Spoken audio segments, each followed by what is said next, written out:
All right, ladies and gentlemen, good evening, good afternoon, and welcome back to another stream. You guys can talk. You guys can continue. It's fine. You guys are good.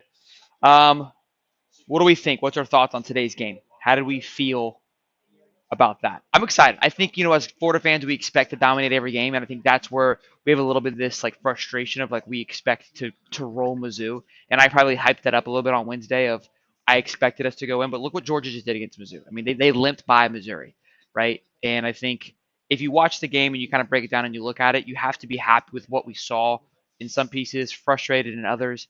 I feel like the biggest takeaway for me were just the third down conversions from Mizzou. I mean, they gave up four third downs that were third and 12 plus. That's unexcusable, right? The good thing about that, in my opinion, is it's very easy to fix something like that, right? In my opinion, I think it's a very hey, this person missed their coverage, this person missed this, et cetera, et cetera. Now, if it continues to happen, where does the finger start pointing? And I think that's where Florida fans we are going to start getting rowdy. Is why does this keep happening situation, and why do we keep blowing plays like this? Why are we not playing as aggressive? The play calling seems very vanilla. Offensively, I don't I don't know what's up with AR. I don't know if he's hurt.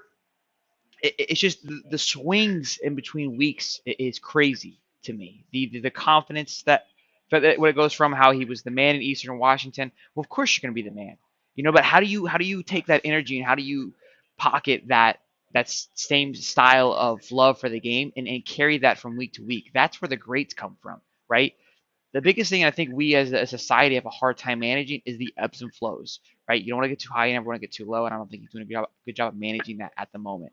Look, a win's a win. It's Billy's first SEC win, which is exciting. I think we as the fans should be pumped for that. It's a different type of energy. Playing an SEC opponent. LSU just got rolled versus Tennessee, who we held our ground on in Knoxville, mind you. Okay, and I know it's week to week. You can't compare the two as always, but that's something to definitely notate and keep in mind. Um, a big thing too, which I said too. I'm gonna look at you guys' comments here in just a second. Is Tennessee did have a whole week to prepare for LSU because LSU obviously had to play. Tennessee had a bye last week, so those things, in my opinion, definitely factor that. Let's see what you guys are saying. Shout your dog out. Great day to be an MF Gator. It is a great day to be a Gator, DJ. 100%. I think I'm pumped. I loved it. I think it was a good hard win. I think the defense showed up when we needed it to. Getting the big stop on 4th and 2 there. That was all positive to me. I love seeing that. The running back room looked good as always. I don't know why we continue to go to Montreal when we've got two studs in Trevor and Montreal. I mean, those are the guys. The O line is not getting enough credit or love for those guys. Those guys are phenomenal. They're doing a phenomenal job. Muddy, what's up, man? Man, I checked the score. LOL, Oklahoma and dang Tennessee putting a beat down. That is unreal. Texas just steamrolled Oklahoma. Quinn Ewers had like 4 tutties last time I checked, almost 300 yards passing. That is going to be an interesting showdown. I can't like this year is unpacking just so many opportunities and discussions that I'm excited for because who's going to get the job? Do you take Quinn Ewers out and put in Arch Manning? Like really? Is that what you're going to do when this guy comes in and does this? I mean, right now, in my opinion, it's Arch's job to lose. Everyone's calling for Kitna now, obviously, because we saw what Kitna could do against Eastern Washington, and we felt like, well, Anthony's not doing what we were expecting him to do. I don't know, man. I feel like there's a lot of unknown there, what we know and don't know. But the running back depth chart needs to change next week, or we riot. I agree, kind of loopy. Just flip it. Like stop. Montreal's not the number one back. It's no disrespect to Montreal, but he's just the guy's good. He's been there for a while, but he's not the number one guy. I'm out of county fair, and I left Hill. I left Hill. Had the pick six. Um, who had the second interception? Hill had both interceptions. Um, Dominic says AR B minus. Wide receivers should have caught balls. I look, and there is some parts where wide receivers did drop some balls. The one where Shorter caught the out route when he fell down and dropped it. Here's what I noticed. AR isn't throwing it soon enough. He's waiting for the play to be open. When you wait for the play to be open and it's open, everyone around you knows it's open and then jumps on it. You have to be more predictive. You have to throw before it's there because you know that it's going to happen. The wide receiver should expect it. They should be turning, waiting for it. Or it should be turning, catching, not turning and waiting. So that out route, he should have thrown it sooner because he threw it so late, it put him into the corner. Throws out just a 2 seconds sooner, right? Because you saw that he was open. You didn't need to know that he was. That's not you not trusting your wide receiver to make the right route. That's what that was. So those are all big takeaways for me. Let me see what else. Did we produce any sacks? Ton of sacks. The defense played phenomenally. I think Britton Cox did really well. Gervon Dexter, Desmond played really well. Some big sacks late in the game, which was great.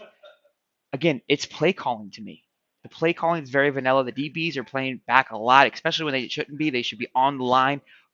It was third and four plenty of times, and we weren't playing man and pressing and beating up the wide receivers on the line. You got 5 yards to make them feel your presence and disrupt their route and the play in any way possible. You do that. The reason you do that is to give your D line an opportunity to get to the backfield and sack the quarterback. There was plenty of opportunities where we were just almost there, but the slant route's available because nobody was disrupted, right? You cannot continue to have that. And it's like my thing is like I'm watching from up here, bird's eye view, right? You adjust accordingly. Why wasn't there any adjustments being made, right? I know you don't want the big play. I know you don't want to make the mistake of like biting and getting played, but it's like, well, you're getting multiple 10, 5, 7, 6, 3, 2 yard plays that are just wear and tearing your defense down. That's another thing is the possession time was hideous. It was like 32 minutes to 20 minutes, 20 minutes being Florida with time of possession. This is one of those games where you look at the stats and it's like Missouri probably should have won the game. We've had plenty of those games, so I can relate to that. Um, Princely did step up today. Uh, Yeah, I don't know why. I think Lorenzo definitely deserves a few more carries over Wright, 100%.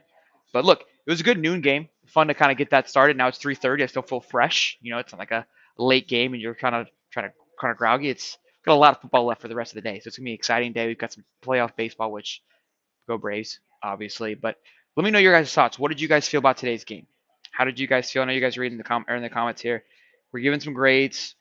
Um, Trevez Johnson is a good tackler, but he can't cover and got burned a lot on third down. Has anyone else noticed Marshall's poor play recently? I think the defense was starting to get gas. Like I said, they're out there for a very long time. Mizzou is just grinding away at things. Again, the Jaden Held pick in the red zone was huge for us. Obviously, that was in my opinion the game-winning interception. Um, let's see here. Look, 2 wins in a row. I said this on Wednesday, and I'll keep talking about this. In my opinion, our season started today.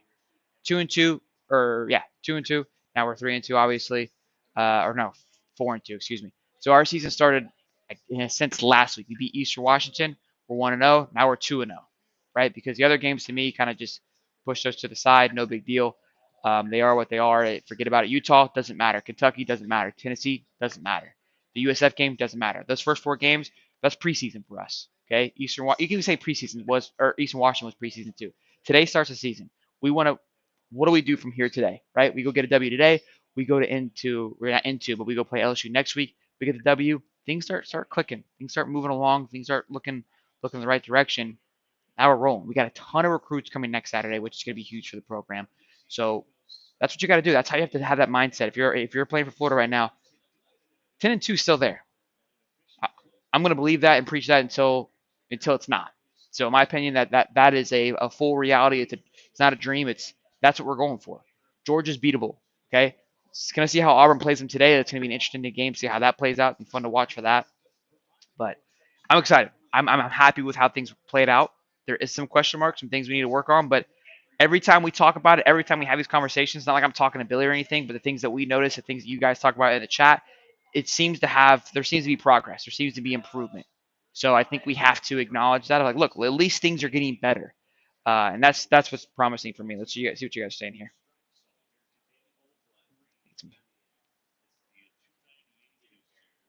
Should be getting a couple commits on the Thursday, the 13th. So this Thursday coming up, that would make sense, right? Kind of we get Thursday goes into it, transitions into Saturday. I could see that happening now. See, I love your energy. We won. Yeah, 100%. I think we should be pumped that we won. I mean, look, winning football games isn't easy, boys and girls. This mindset of like it's Mizzou, we should roll them.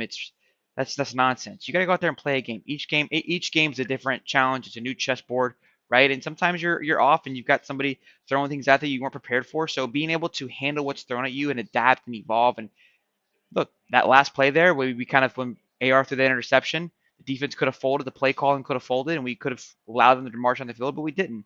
These are small things that later on in the season are going to make a difference and make an impact. And I think as a Florida fan, we should be pumped to see that because in years past, I feel like we kind of just laid down and it is what it is. We're already 2-2. Who cares anyways? Or 3-2, like the season's a wash. Like no, it's not a wash by any stretch of imagination. very much still in it. So LSU blew it. LSU got absolutely steamrolled by Tennessee, which is wild. I couldn't believe that. That's hoping they would get it done. Papa Stokes is on here. He says our official visit, meaning Marcus Stokes, is next week, and they have a great lineup of 5 stars coming. We already know how Marcus be recruiting. We know how Treyon recruiting. I mean, those guys are constantly just in people's ears. So it's good to hear that a bunch of 5 stars are going to be going with these guys that are bought into the program, like a Marcus and a Treyon. They're also going to be there. It's all very methodical on how it's thought out and how we want to make that sure to get that process in. So since Richardson plays better on the road, we can play Kitten at home. I'm with you. That's a thought. I mean, look, it is crazy how well he like the transition. Honestly, probably because us as Florida fans are ruthless. The homeboy walks into the swamp just getting railroaded. That's probably why when he goes on the road and gets booed, he's expecting that. He's expecting to have that at home. Um, I look you feel worse about LSU losing big because now they're going to be pissed. I don't know. That's an interesting thought. Is LSU losing as bad as they did? Does that suck? Or is that good? Is that promising for Florida? Because it's like, look, like they got beat so bad that their season, they thought they would turn their season around, and now they're kind of demoralized. Like we can't even hang with Tennessee. We're 4-1 because we kind of just been, you know, getting by these kind of okay teams, right? Beating coming back late in an Auburn game, right? And against a mediocre Auburn team, losing to FSU now, and then getting steamrolled by a Tennessee that almost not barely, but a close game against Florida. Again, we'll see how Brian Kelly handles that. I know when they lost Ellis or Florida State, it seemed to be all hell's breaking loose. It was a complete bitch fest going on. So we'll see how that transitions.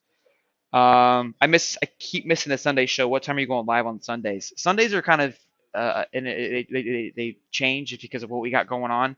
We'll probably go live this Sunday though, tomorrow morning around like 10, 11. It all just depends. And we kind of try to feel it out and see how things are going, how the games are flowing from this day. Last Sunday, the game was at noon. So that's what caused that mix up. We moved the show to Monday, like the actual show, like not the recap show, but like the actual show. So um, we're just trying to work with what we got, boys and girls. How about them Gators? Absolutely, baby. How about them Gators? Damn that. We gotta get some back on LSU. That game is going to be feisty from start to finish. I'm down for feisty. I am down for some feisty love. But look, all in all, good game. Go Gators. Make sure you guys like and subscribe. Turn the bell on. Okay, it's good day to be a Gator right now. All right, great record right now. We're moving. The things are going in the right direction. We should be excited. Things look good. I know we're frustrated with AR. I know there's gonna be some frustrations. We do these shows after the fact. We get that raw reaction. We'll do a show tomorrow with Steve. We'll talk about it. We'll break it down. We'll kind of have more of a I'll go look over some things. We'll come back to it. We'll talk about hey, where can we get better on? I know there's a press conference going on right now. I'm gonna go watch that, gather that information, see how Billy speaks about his first win as an SEC. Right now my head's for LSU. I'm getting ready for next week. That's what I'm focused on because this week's done and over with. Got the W, big win, healthy win. Like I said, I think we were in control, even though time of possession wasn't there. I felt like we were in control the whole game, which felt good to me. I haven't felt that in a while. Obviously, Eastern Washington I did, but Tennessee, Kentucky felt like we were kind of just playing with the time was running out. We were kind of we were playing with so many lucky chips.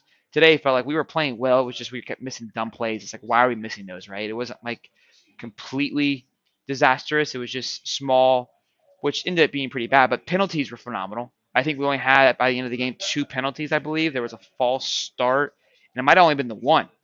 Could be mistaken. There might have only been one, and it was a false start late in the game there when we were before Anthony turned it over. So I mean that's a phenomenal job. I talked about that during the live stream of look, so the White Sox comes into play about being disciplined. We talked about how it was a big deal last year. So look, all in all, good game. Go Gators. Make sure you guys come out, tune in tomorrow. We'll be live on Sunday around, like I said, 10, either 10 or 11, probably 11 if I had to guess. 11 a.m. We'll reconvene and let you guys know, but make sure you guys like, subscribe, turn the bell on, and appreciate you guys stopping by and boogity boogie. Go Gators, baby.